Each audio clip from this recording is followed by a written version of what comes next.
Bienvenue à la présentation des nombres carrés, aussi appelés les carrés parfaits. Lorsque j'utilise une tuile carrée, je forme un carré.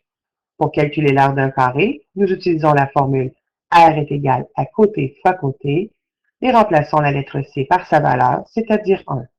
Dans notre exemple, A est donc égal à 1 fois 1, c'est-à-dire une unité carrée ou simplement un carré unité. Lorsque je veux poursuivre et tracer le prochain carré, avec 2 carrés, je ne forme qu'un rectangle. Avec 3, je ne forme pas un carré. Et le prochain nombre carré sera donc 4, car il faut 4 carrés unités pour former le prochain carré parfait. Si je poursuis le raisonnement, avec 5, c'est impossible. Avec 6, je ne forme qu'un rectangle. 7, 8 ne formeront pas de carré. Le prochain nombre que l'on considérera comme un nombre carré sera donc 9. On aurait pu calculer directement cette information en remplaçant dans notre formule R égale à C fois C, le C par la valeur du côté, c'est-à-dire 3. L'aire sera donc égal à 3 fois 3, c'est-à-dire 9 unités carrées, ou 9 carrés unités. Si on poursuit le même raisonnement, nous verrons qu'il va falloir de plus en plus de carrés afin de former le prochain carré parfait.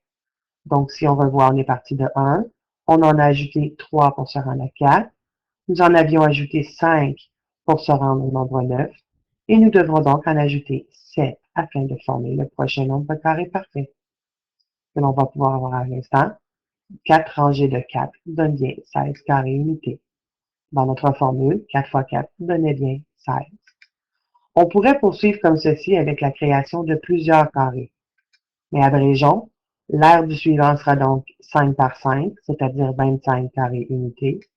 Le suivant 6 par 6, et ainsi de suite. Donc, si on fait un résumé de ce que nous avons vu, les nombres carrés parfaits commencent donc à 1, 4, 9, 16, 25 et 36, si on décide de pouvoir les représenter à l'aide de matériel physique. En mathématiques, souvent, on va aller à l'abstraction et on va disons, représenter cette information-là à l'aide d'une représentation algébrique. Ici, on représenterait l'expression par A au carré, où A serait simplement une valeur qui doit être un nombre naturel. Lorsqu'on calcule cette expression, on trouve automatiquement les nombres qui sont des carrés parfaits. Dans notre exemple, nous avons commencé avec 1. 1 au carré donne la valeur 1.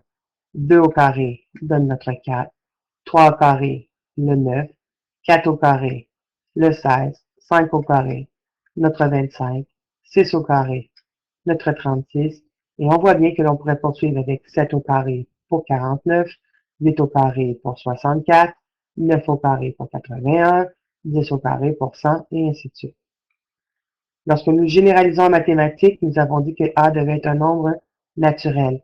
Les nombres naturels ne commencent pas à 1, mais bien à 0.